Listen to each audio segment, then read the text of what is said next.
何证件燃放我们这款星辰彩虹墙呢？这款烟花一定要记得晚上放哦。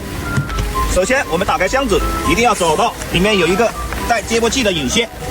我们找到这根引线之后，我们把它展开来，打开箱，找到接头，接波器组装起来，卡稳。同样的，把接头卡稳，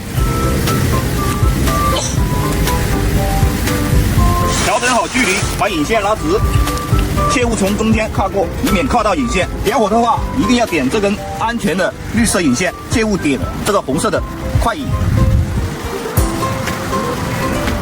我们点火看效果。